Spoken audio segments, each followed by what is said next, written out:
Not long after getting the boat, Quinton dove into the world of diesel hydronic hot water systems to figure out a hot water system that would work on the boat. We filmed this experiment a while ago, and as I was editing for this episode, I realized it was really complicated, and not everyone wants to watch that many diesel hydronic system experiments and iterations. But some might, which is why we decided to break these experiments into two videos. One, the condensed version where we have the final prototype of our boat heating system, and a second video which has the nitty-gritty details and iterations that Quinton went through to create this final system. This episode is the long version, the complicated version, the version for people who really are interested in diesel hydronic hot water systems and are curious as to how Quinton came up with his ideas. The link for the shorter, more condensed version is in the description below if you would rather watch that one.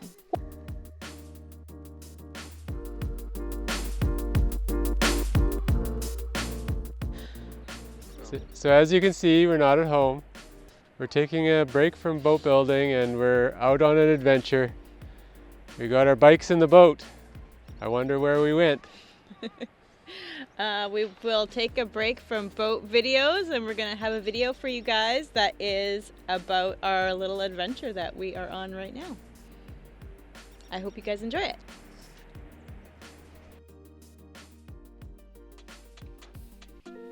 This is the first version of Quinton's diesel hydronic water heater system that he came up with.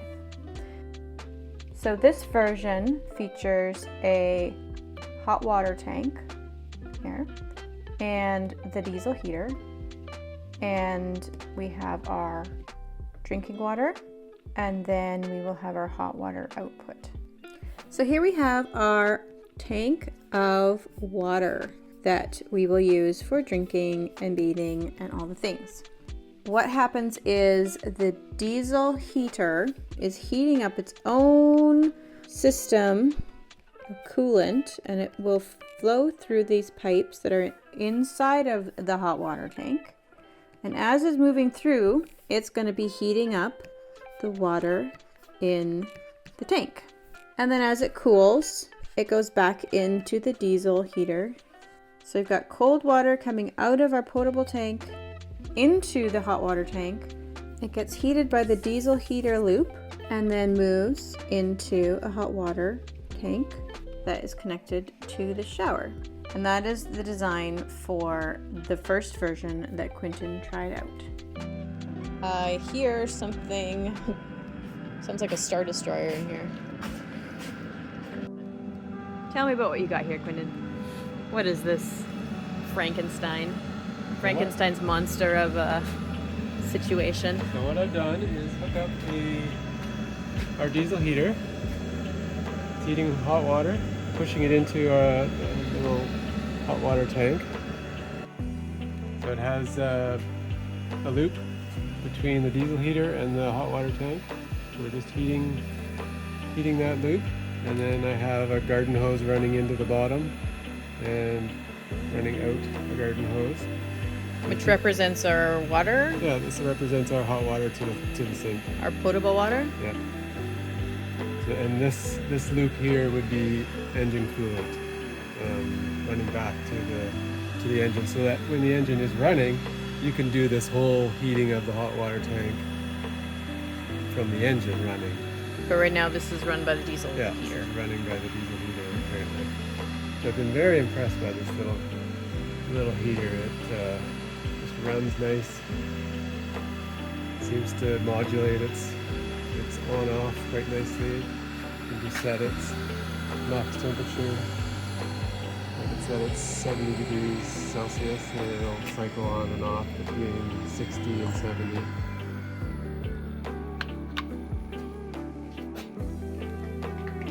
So it's just been running away and warming up the tank. The bucket? Yeah, the bucket is 170 degrees. That's the loop of engine Oh, coolant. right. So we made the tank of water. Yeah. Basically, call the bucket a... Last one you had set up was in a bucket, so that's why I was confused. Remember? Yeah, The last time you had the diesel heater going, you showed me it in a bucket. but that was when we didn't have a hot water tank. Right. That bucket was the hot water tank. Right. This bucket is the engine, Right. basically. It's been a day. Yep. So, I have just that loop running, and Bucket's the engine. heating up. Yeah, heating up our hot water tank. This is our hot water tank, possibly. This is a possible hot water tank option.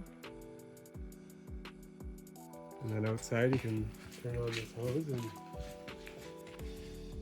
get hot water out of your tap.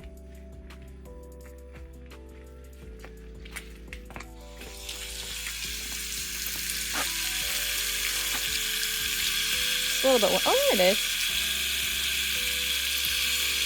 That would be your Very potable, nice. potable water. But it doesn't last long. Oh. All right then. Say that again. So the downside I'm seeing is that this thing can throw off superheated water, like 180 degrees. But it still has to run through this heat exchanger inside the tank, which I don't even know what it looks like. It could be just a single loop through there. And it just takes so long for the temperature to go to exchange from this coolant loop into the hot water tank. So I'm just wondering if maybe just a plate exchanger, get a big plate exchanger, because it can throw off a lot of temperature, a lot of hot water. That might give us instant hot water, unlimited instant hot water, running it through a plate exchanger. Yeah. So that's instead of the tank. So Instead of the tank. So right now the tank, I'm a little confused. The tank would be heated by the engine And this, depending if the engine's running or not. and the diesel heater. Yeah. And in this loop as well would be some little radiators for heating the cabin. Right. So while the diesel heater is working and heating the water, we have lots of hot water. But when we're relying on the engine to heat the hot water, there's not as much hot water? No. When you're relying on the engine, you'd have the same heating capacity as this diesel heater. It's either you're running the engine or you're running the diesel heater. So why did you say that outside it didn't last very long? Because that's now taking this tank, your potable water. That's what I was running out there. That's our potable water. That's not this loop. Right. So this little tank is only 5 gallons, and it's probably only half hot. Oh, okay, I see. So Because it wasn't fully hot. yeah, it wasn't fully up to temperature, and it's been running here for half an hour, and it's still not fully up to temperature. Oh, okay. So it seems very inefficient. Mm-hmm. It might be fine if you're running your engine for 2 hours anyways.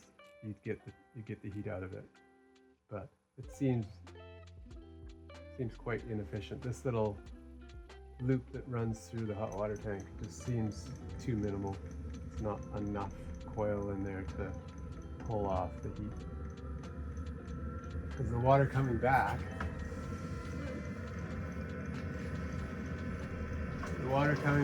from the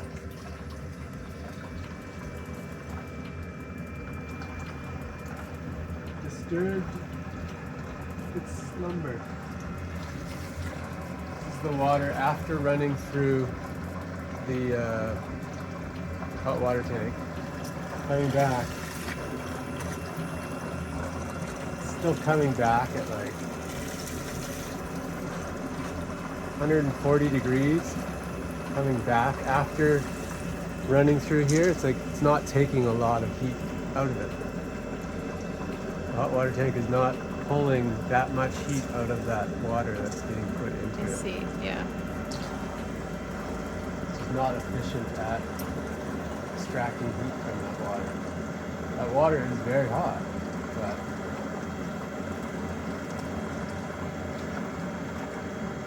the water that's coming in and out is cold. It takes a lot more. It can't even run your hand under that. And out there, it's just kind of warm. Yeah, okay. So it's making a lot of heat, but the heat is not being transferred efficiently to the potable water fast enough. Yeah. The water that you would use for showers and washing dishes. Yeah, that seems like a problem. It's inefficient. Yeah, inefficient.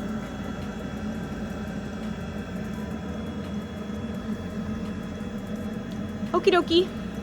It's coffee time. Time to try something new. Try another experiment. Try to make another Frankenstein's monster. Time to run another experiment. Alright. This is like 2.0 already though, right? Like, yeah. Fortunately we don't have a video of the first version, I got but another one of these that was a air and hydronic diesel heater. It would do both air and water all in one unit, and I really didn't like that unit. When you're just trying to heat air to heat your cabin, it has that burn chamber where the water sits in, and when that water pump isn't running, that burn chamber gets quite hot and it starts to spit steam into your hot water. It just really didn't seem like it was worth having a unit that would do two things, because it wasn't doing the two things well. I'd rather have two separate units that could do their job properly. yep. So anyways, I really like this thing. Just have to find the right way of heating the potable water with it. well, I'm happy how much effort you've put into this, because I do plan to have some warm, short showers in the boat. So, and heating the boat will be good too. Yeah, if we can get lots of fresh water, you can have unlimited hot showers now. Just have to send you out to fill up the water tank while I'm in the middle of the shower. Quinton, I'm getting low. Go give me some water. Just make it so that you can hook on a garden hose and run it out to a stream. I feel like that sounds like a good theory, but in reality, I don't feel like that's going to be very, very practical. But we'll see. It's got the exhaust for the diesel heater. Going out. I don't know if you can see the smoke. It's dissipating now.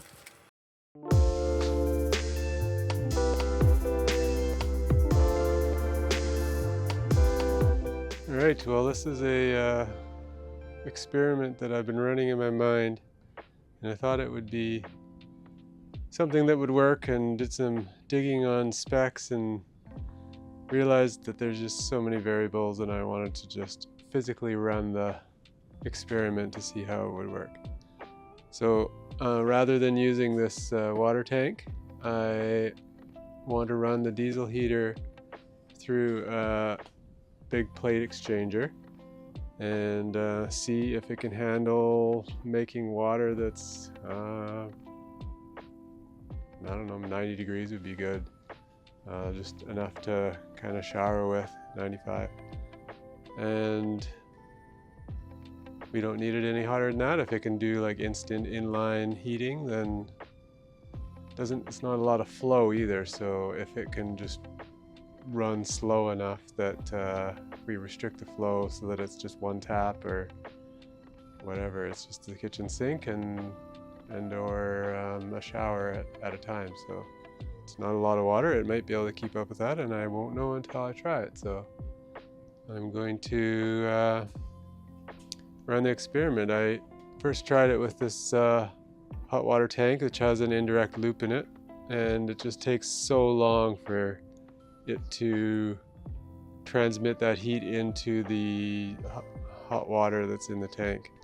Like, it needed to run for well over an hour just to get a decent amount of hot water off it, and even then I don't think it was enough for a shower. So I don't love that idea. I wanted to try something else, see if this thing can do it. If you slow the water flow down, you're going to get hotter water with this system. So if it's a shot of hot water right off the bat, it could be really hot. It could be up to 140, 150 degrees. So I'm going to install this temperature regulator to protect it from getting any hotter than 100 degrees or 95 or whatever we feel is enough. So I'll install that on the hot out, and then it'll pick up some cold water to mix with the hot, and should give me no hotter than what I set on the temperature regulator here. So yeah, I gotta set this up and see how it works. Montage time.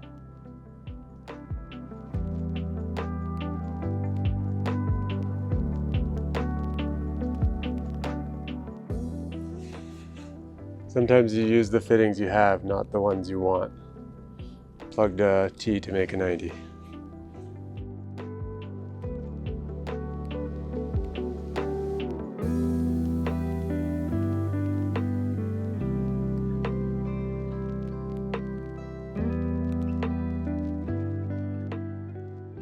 So this would be the potable water side of it. This will be cold water coming in. It'll go through the 1/2 of the heat exchanger, and then this is the cold water makeup for the temperature regulator, and this is hot water coming off, and this will be out to a sink. In this case, I'm just going to put garden hoses on both of these so I can just kind of control it and record the temperature that I'm able to get out of it. And then I'll hook up the hydronic heater to the other side of this plate exchanger. Screwed myself, should have put Teflon tape on both sides of these before I put a bunch of other stuff in the way, because this is awkward.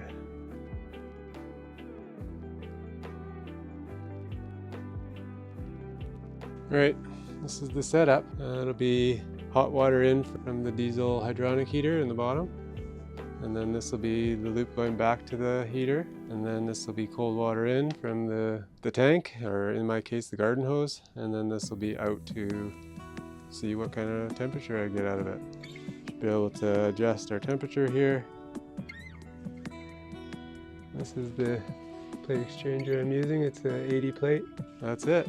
So in my situation here, I'm using this open bucket just for heat expansion for the water. I'm gonna keep that in the loop. I can do temperature testing in there as well, and I'm gonna have the hydronic heater push into the hot, and then the return will come into the bucket, and then the pump will pick up from the bucket and push it into the diesel heater. It's not preferred, but it'll work in the situation, I think, and we'll set it up that way.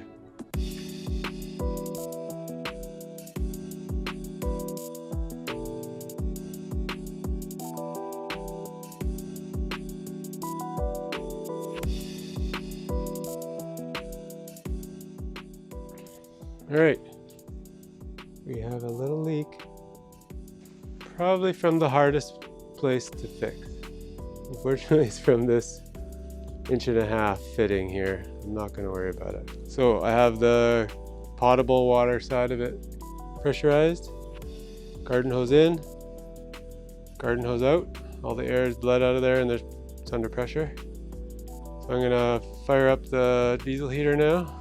I've got the potable side pressurized up. The garden hose in, garden hose out, with this in between. Do have a little leak here on the 1.5" or 1.25" fitting, but it's really hard to tighten that any further because I'd have to rotate this whole regulator and everything, so I'm not going to do that. I just need to bleed the air out of the hydronic heater's pump system. I just need to suck on that hose to help it prime, and we'll get that going.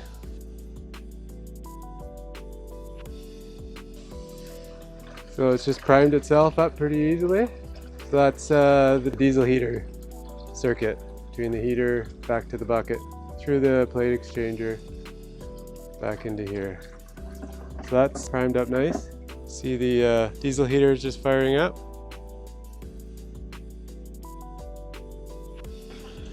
All right, so we're starting with water that is 80 degrees Fahrenheit on the diesel heater loop. I'll start a stopwatch now. I probably should have started that earlier, but so we're just a couple minutes in here, and we're almost at 110 degrees Fahrenheit. We're up to 120 degrees Fahrenheit, 130 degrees Fahrenheit. All right, the system is come to, it's basically shutting itself off, 72 degrees Celsius. I'm gonna go over to the garden hose there and we'll see how much 95 degree Fahrenheit water we can get out of it. You can hear the diesel heater is shut right down. So it hasn't seen the temperature reduction yet, but I'm sure it's falling behind. I would prefer it to be able to shorten its window of allowing the temperature to drop. I'm going to let that run. Just check to see what other temperature is over here.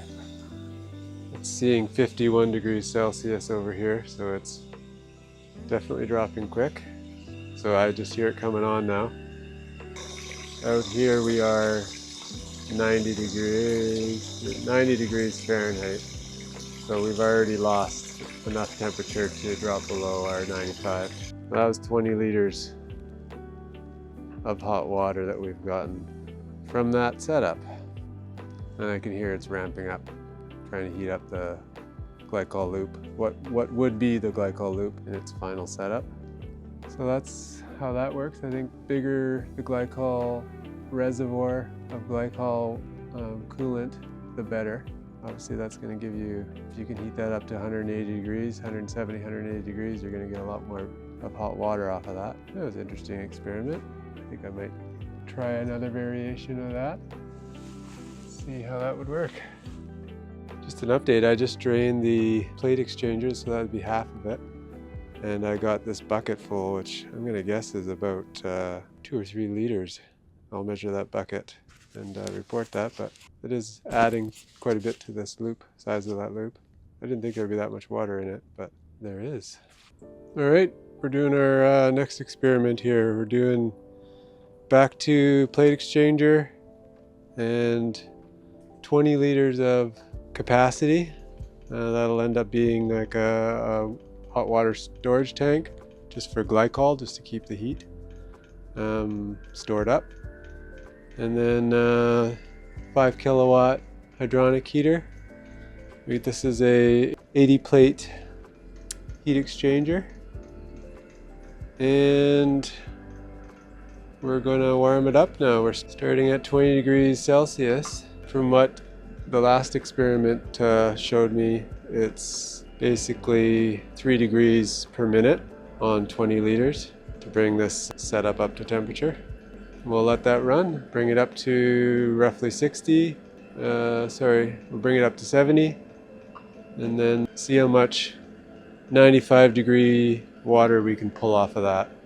And I'll measure that into a bucket, and should work pretty good. And should take 15 to 17 minutes or so to get this up to temperature. Start my timer. So the way it's set up right now, we have hot water from the diesel heater coming into the top of this plate exchanger and pushing out the bottom into the bucket. And then the pump from it picks out of the bucket, pushes into the diesel heater. This bucket just represents a 20-gallon storage tank. And then on the other side of the plate exchanger, we have cold water coming into the bottom on the green garden hose. And then we have a mixing valve, with cold water coming up into the bottom of the mixing valve. And hot water coming out the top. I have it set to 95 degrees Fahrenheit. And this light green hose is the representing the sink, your tap water, your shower. So we'll let this heat up.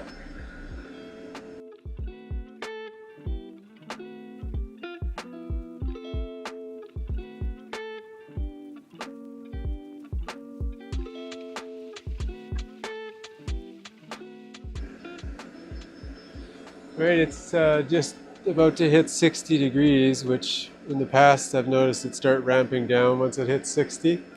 We're 11.5 minutes in, almost at 60 degrees for 20 liters of water. Just hit 60 here. Yeah, I can hear it just slightly ramping down. So we'll let it come up to 70 and then we'll see how much hot water we can pull off of it. On the light green hose here at 95 degrees Fahrenheit. 145 or so. 145 degrees Fahrenheit in 13.5 minutes for 20 liters. Okay, well I think at this point we can basically call it up to temperature and move on to seeing how much hot water we can pull out of that on the potable side, what will be the potable side of things. We'll move over to that end.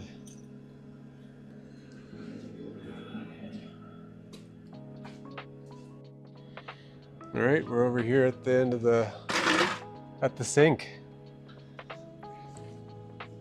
We're gonna roughly set that to a kitchen sink flow or a shower flow.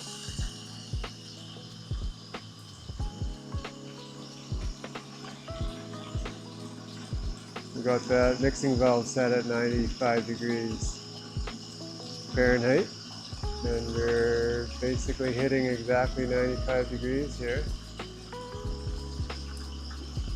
Man, that thing works well. It's impressive.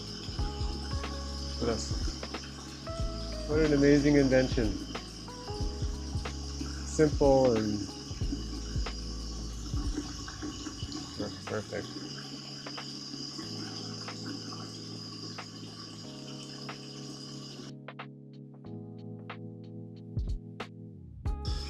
Half a bucket there.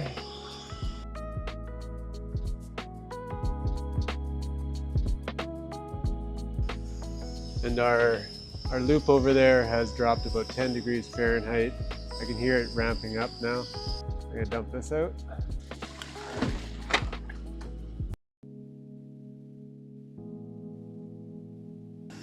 Still holding at 95. Check the temperature over there. We're at about 110 on the other end.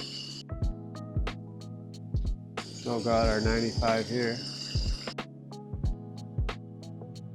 Now we're basically at 100 degrees Celsius. Sorry, 100 degrees Fahrenheit over there. And yeah, we're just losing our 95 here now. That's it. Basically get double your water. Whatever size I make the glycol storage tank at, I'll get double that out of potable water out of the sink at 95 degrees Fahrenheit. That's lots for a shower. I think that'll do everything we need it to do.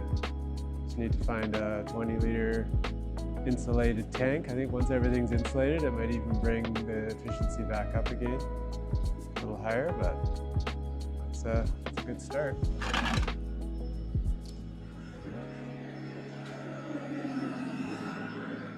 Here it'll just be recovering, so if we give it some time to come back up, in another 10 minutes or so we could pull off another 40 liters of hot water.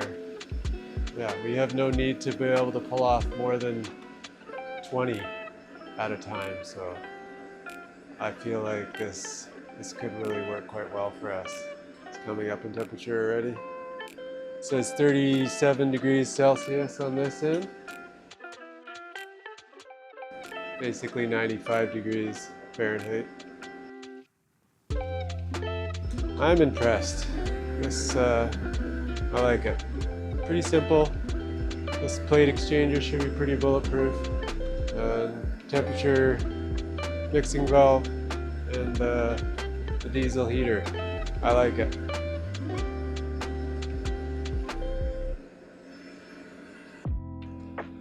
Alright, so we've come up with another design change here.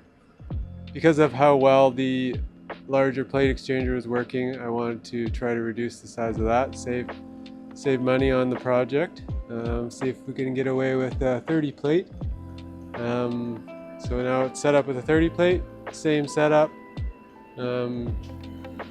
Also using the 20 liters of water in the circuit that'll be in the glycol circuit.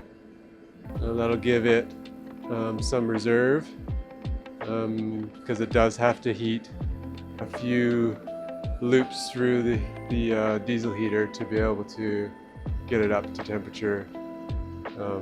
Can't just do one pass. So I think 20 liters is about the size I want to use, and then I just want to see what kind of flow this 30 plate heat exchanger can handle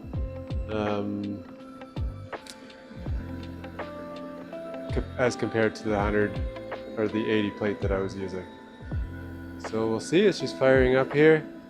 Got it set to cut out at 70 degrees Celsius, and should take about 15 minutes or so to bring this water up to temperature.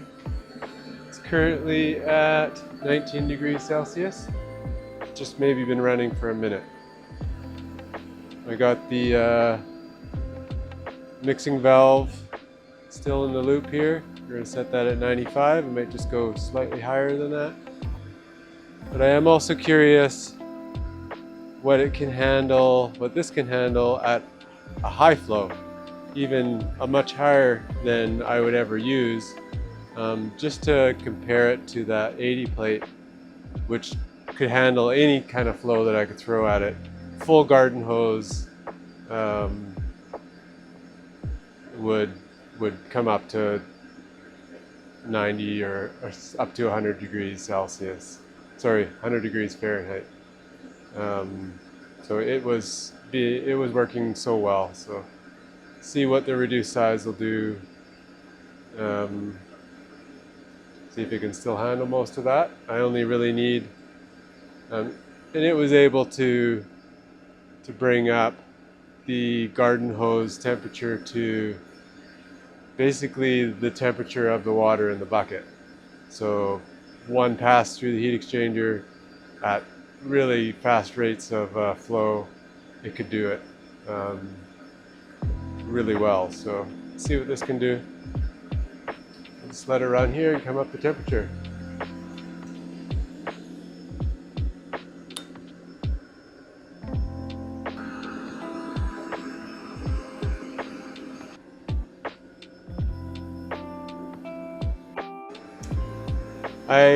Putting on the fittings onto this plate exchanger, larger diameter pipe thread, had such a bear trying to get it to seal. Teflon tape, and actually tried the pipe thread dope on its own, and that leaked as well. And I just had it apart probably 4 or 5 times trying to get it to seal. So what I've done this time is a layer of pipe dope, cover that over with a layer of Teflon tape, and then cover that over with a layer of pipe dope so that there is thread sealer on both sides of the Teflon tape, and absolutely no leak. So that is the way to do it. In this application at least, it seems to be what it took to get this to seal up. So that worked well for me. All right, we're roughly 15 minutes in here. We're just coming up on 70 degrees. It hit 60 and then started ramping down just like it did. So I'm gonna give it a test with the garden hose, see if it can keep up to the flow, and yeah, all it has to do is 100 degrees or so. So I think that the smaller plate exchanger will most likely do that. We'll find out. All right, here we go.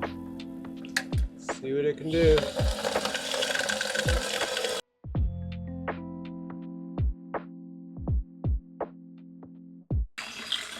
So it just hit 100 degrees and sat there.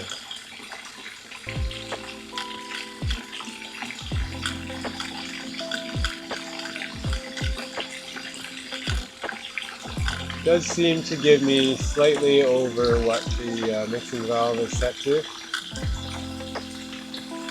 but it's easily handling this flow rate, which that seems like a shower or tap.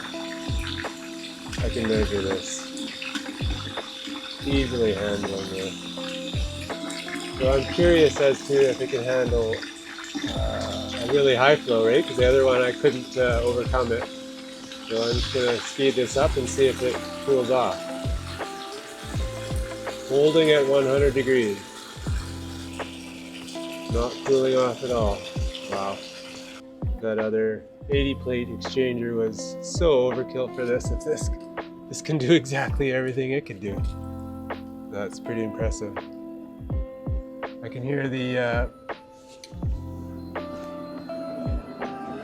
this thing ramping up again. And we filled a 20-liter bucket there of 100-degree water. And this is at 120. Started at 160. So you get 30 liters easily. If you took that water slowly, I think you'd get, because it would be trying to recover during that whole time you're pulling heat off of it. So I think you'd get 40 liters from what I tested before. So pretty impressive. All from this little guy.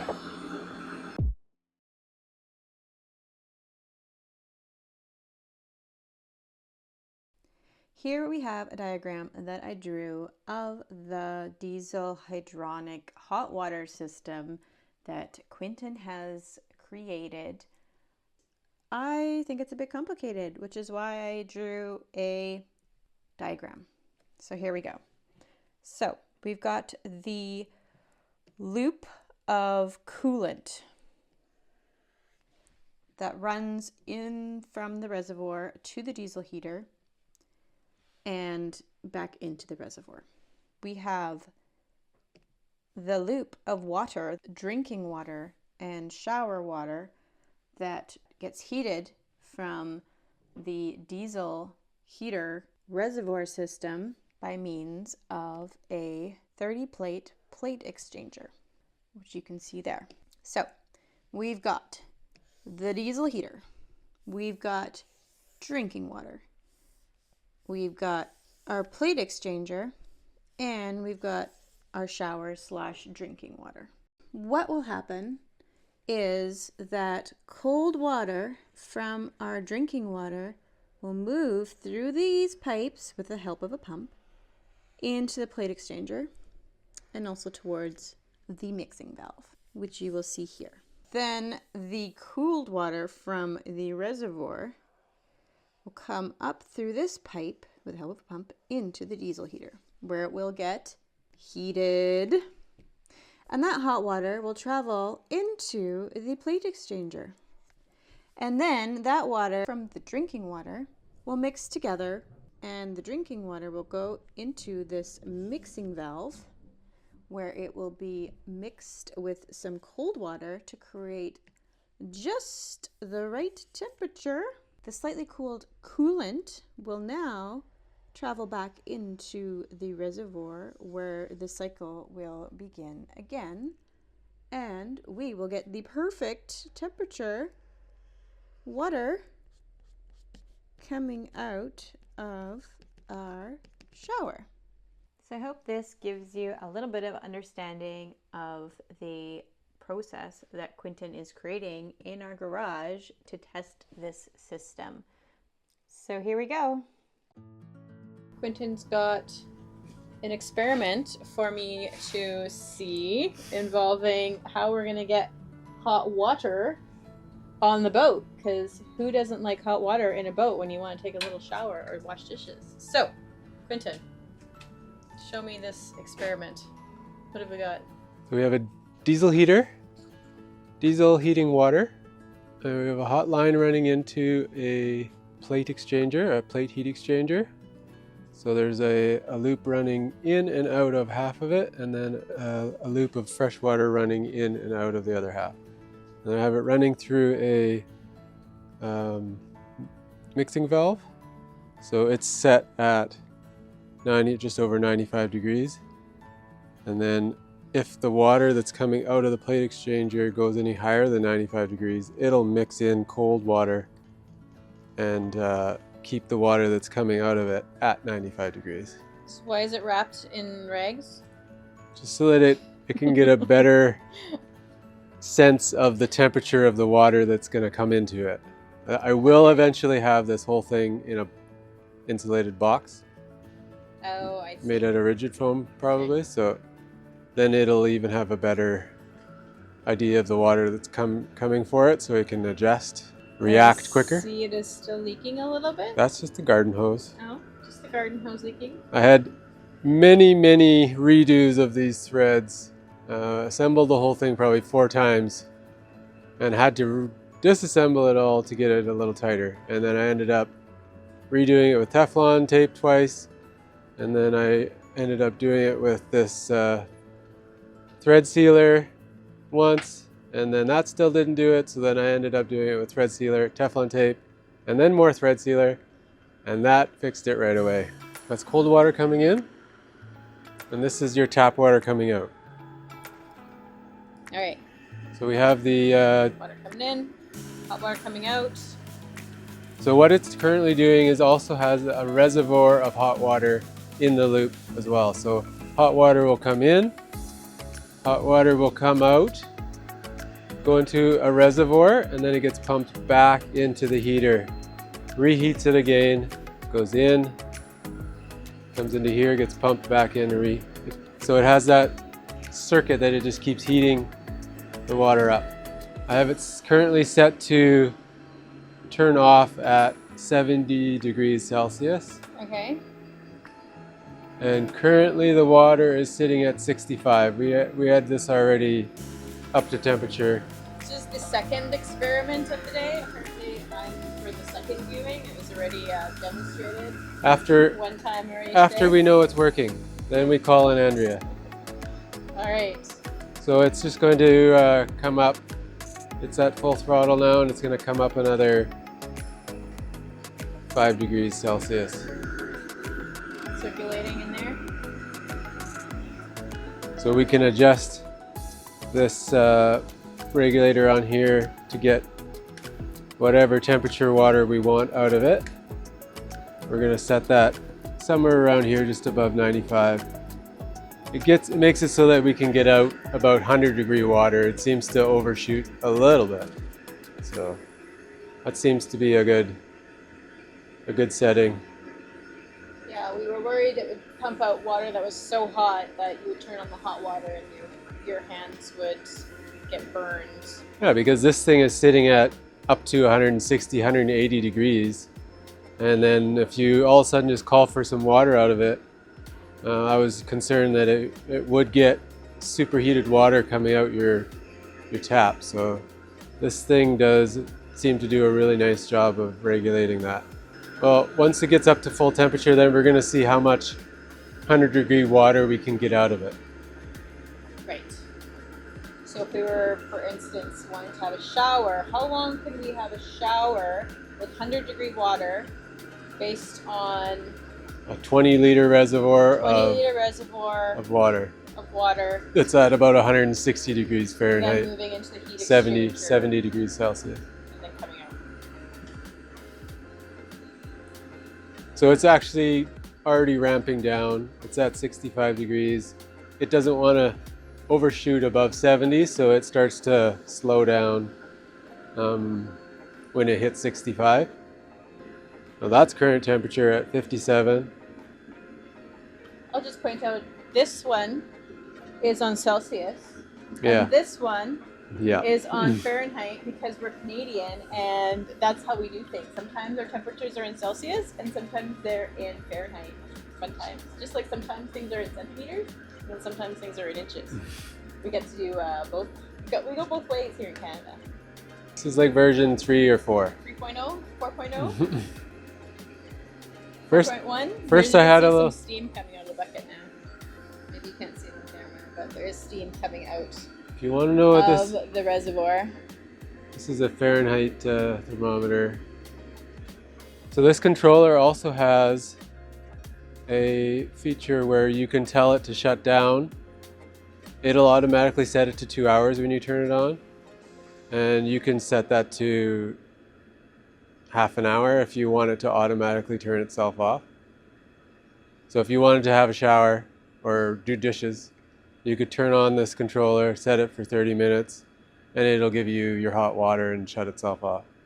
And you can also crank this up to 999, and then it'll stay on indefinitely. Like if you wanted to run your heat off of it for your cabin, which we probably will do, put some little radiators with a fan in them in the cab. If we wanted to let it run all night, we would just set this to 999 and it'll just keep going. And it'll just idle away like this, coming on when it senses the storage tank reservoir of coolant. When it senses that's dropping, it'll just come on automatically. All right, can we commence the experiment? We're still waiting for it to come up to temperature? It's at 61. What are we waiting for? 70. That's full temperature. It's what I ran the other ones at. Well, somebody's getting bored. Seems to happen. Can I stick my hand in there? No? Well, like that. It's not that hot. It's nice. Oh.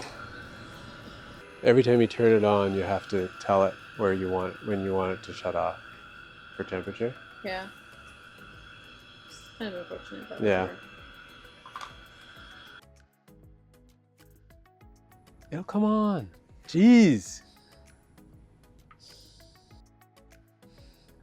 Sit down. Chill out. I do have stuff to do. Yeah, and this is it. No, I have other stuff to do.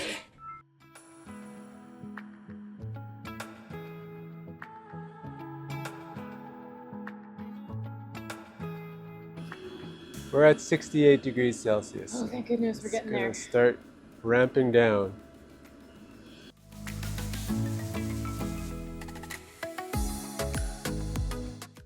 We are so close to hitting 70 degrees. Oh, it went 70 degrees. I'm surprised it's not already ramping down. Yeah, desired is 70, actual is 70, so. Okay. Just gonna empty our bucket.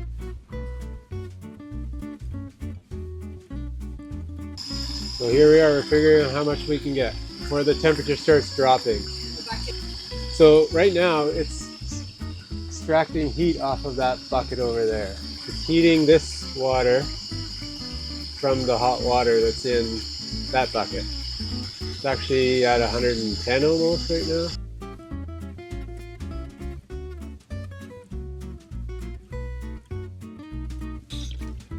We got about 30 liters out of it. We could run that hotter than 160. The engine, when the engine starts, it'll run it at 190 probably. Okay. So we could run that up hotter. So what's the total of that liters? 1.5 buckets is how many? 30 liters. 30 liters. Yeah. So it can have a 30-liter shower before you run out of hot water. Before you run out of hot water. But before it dips below 100 degrees. Yeah. But you also are going to run some water on you. You're thinking probably shut it off. Right. Soap up. Yeah. That already gives it time to recover. Yeah. And then rinsing it off. Rinsing. I've thought about this a lot. How much water we're going to use.